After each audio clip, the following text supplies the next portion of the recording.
1. The defendant is in court represented by counsel, and we are here today for purposes of sentencing. We were last here on December 31st of 2024, where the defendant withdrew his previously entered plea of not guilty and pled guilty to count 1, receiving stolen property, a felony of the 4th degree, and count 2, failure to comply with the order or signal of a police officer, a felony of the 3rd degree. The court deferred sentencing and ordered a pre-sentence report and victim impact statement. Those reports have been completed, and the state is prepared to proceed with sentencing. Thank you. Ms. Thomas, is there any reason not to go forward with sentencing? No, Your Honor, we're prepared to proceed with sentencing today. And if you want to say on behalf of your client. Yes, thank you, Your Honor. We would just like to ask the court to put Mr. Magwood on community control today. I've had a chance to speak with Mr. Magwood. It seems like he does suffer from quite a few mental health issues. He did have a young daughter who passed away when she was 1 year old in 2020, and he has not fully dealt with that yet. He also does suffer from ADHD and post-traumatic stress disorder. He has been shot previously in the arm before. His dad did pass away from gun violence when his dad was 29 years old. There's a lot that Mr. Magwood hasn't had the opportunity to get the help with. I know he's on probation in Cuyahoga County. I know the court is fully aware of that as well. He is doing the mental health and developmental disabilities unit out there. I do think Lake County probation would greatly benefit Mr. Magwood. I know Lake County's probation department, they meet with clients, they take it very seriously. I think if he had a bit of a more structured environment, Mr. Magwood would hopefully be able to stay out of trouble, get his mental health taken care of. Our office, we do have a social worker. We're more than happy to try to assist Mr. Magwood with getting into any sort of treatment if possible to assist with his mental health. He's willing to do probation in Lake County. He does have reliable transportation. He did also do at one point community-based correctional facility for 4 to 6 months. He is currently, he's done anger management. He did it through a Zoom class. He also currently, he was seeing a counselor. Unfortunately, he does not remember the name of the agency, so I was not able to get documentation. That was on the west side of Cleveland, and that's where he was diagnosed with the ADHD and post-traumatic stress disorder. Thank you. Thank you. Mr. Magwood, you have the right to address the court before your sentence. You can say anything you want. Is there anything you want to say at this time? Yes, Your Honor. All right, go ahead. Can you stand up? Speak up as well. Hey, Your Honor, I would like to take full... Keep your voice up, please. Just keep your voice... No, you can stay seated. It's probably better for the microphone, but keep your voice up. Hey, Your Honor, I would like to take full responsibility for my action and decision which turmoil and stress my mother out. Being away from my mother and family and kids was a great open eye. I have 4 beautiful daughters, and one has passed away. Hopefully I get out to make each and every one of them proud. I also appreciate the mercy of the court for allowing me to sit in jail and help me realize that I can be a better man. And I also thank you for letting me, thank you for letting me get an opportunity to speak on my behalf. And kids can't come to see me. My father passed away, and I didn't have any guidance to better my life. I got shot over a couple times to where it messed up my arm to the point I can't do a lot of things. I'm also traumatized to the point to where I can't think or speak about my problems to other people. I get bullied and talked about because I can't do certain things or even protect myself. So I ask of you to please give me another chance to show I can be a better person. And amen. Thank you, Your Honor. Thank you. Ms. Thomas, is there anything else? Nothing further, Your Honor. Thank you. For the state of Ohio, Ms. Alessi. Thank you, Your Honor. The state is recommending 3 years prison in this case. The defendant is only 23 years old and already has a lengthy criminal record, including numerous probation violations. In 2020, he was convicted of carrying concealed weapons, a felony of the 4th degree. He was placed on probation in that case and had numerous probation violations. Again, in 20, the defendant was convicted of domestic violence and misdemeanor of the first degree, endangering children and unlawful restraint. In 2022, he was also convicted of grand theft of a motor vehicle, felony 4, and a burglary, felony 4. Again, placed on community control sanctions, had probation violations before being terminated from probation.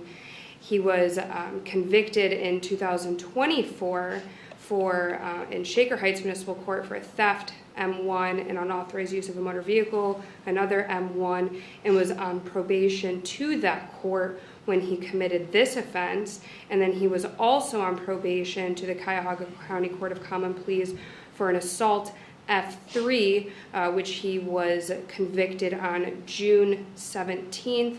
Again, he was on community control there when committing this offense. In fact, it was just 7 days after being placed on probation to that court that the motor vehicle used in the commission of this offense had been stolen. In that case, I understand Cuyahoga County is handling the grand theft of the motor vehicle charges, but I think it's worth highlighting those dates as well for this court. Like I said, he's been on probation numerous times. He's been given numerous opportunities, and for offenses similar to this, for theft and unauthorized use of a motor vehicle, and also for prior offenses of violence. So the state does feel prison is appropriate here. We are asking for the 3 years, 24 months on the failure to comply, and 12 months on the receiving stolen property to be run consecutive to one another. The defendant does have credit for 78 days. I spoke with defense counsel, and they agreed to voluntarily forfeit the firearm that was recovered in this case, and then there's the mandatory license suspension on count 2 as well. Thank you.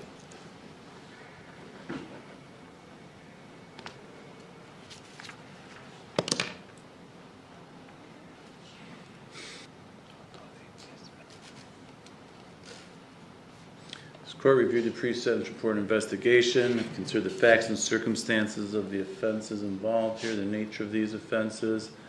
I've considered everything that's been said here today by the defendant, his attorney, the prosecutor.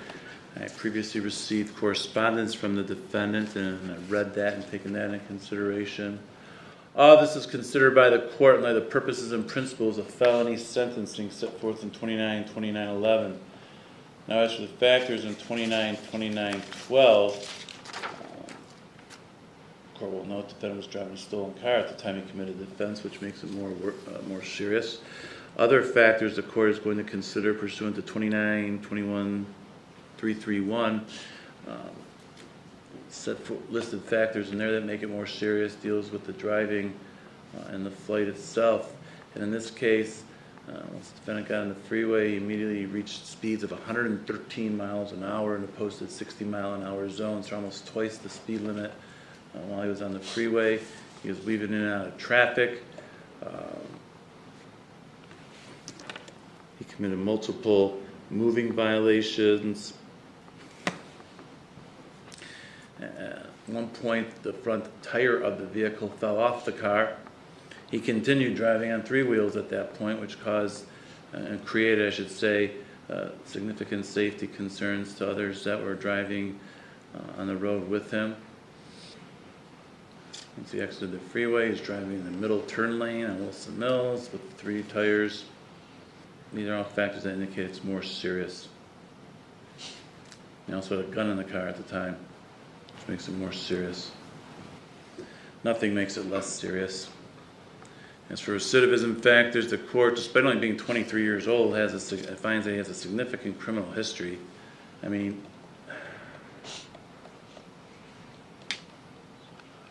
defendant turned 18 in April of 2019 and got his first conviction a month and a half later, and it's just been continuous since then. Similar types of acts to what he's charged with here as well. He was on probation at 2 different courts at the time he committed this offense. The court also notes, as the prosecutor alluded to, that he was put on probation in Cuyahoga County. A week later is when the car was stolen. He was operating at the time he committed this offense, and then committed this offense within 2 months of being on probation to Cuyahoga County. The court also notes the defendant, there's a drug abuse problem. Now, I won't say it relates to the offense. I don't think it has anything to do with it. But the defendant certainly has a drug abuse problem in regards to marijuana and denies it. Doesn't consider it to be any issue at all. Violated the conditions of his bond in testing positive and using marijuana while he was on bond. The court also notes that while he was in jail, he's been involved in a few disciplinary issues. One in particular deals with threatening, making threats to strike one of the corrections officers. Those are all factors indicating recidivism is more likely. Nothing makes it less likely.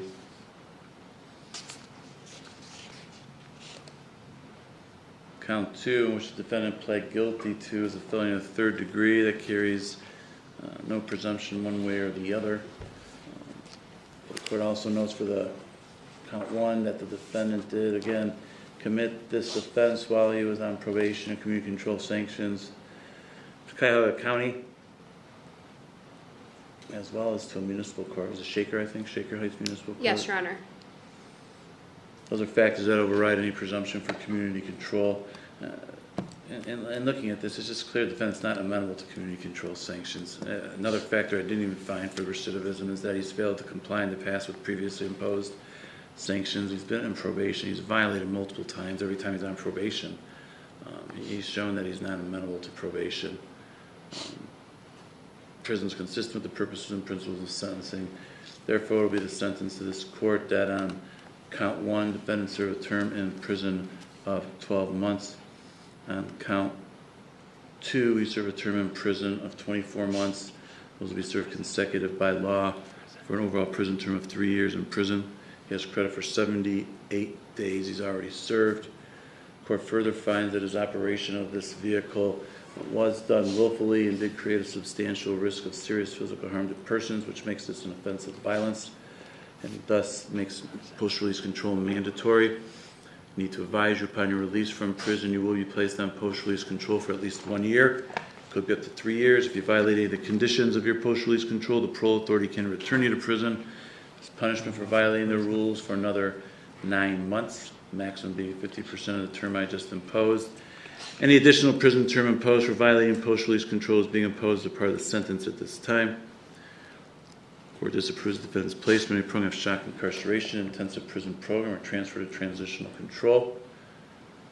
As to count 2, the court's going to suspend the defendant's driver's license for 5 years. The remaining counts of the indictment, 3, 4, 5, and 6, are hereby dismissed. You order the forfeiture of the firearm. Or the defendant pay out costs incurred in this action. I think that covers everything. Is there anything I've omitted or need to address, Ms. Alessi? No, Your Honor, I think that covers everything. Ms. Tomaszek? Yes. No, Your Honor, thank you.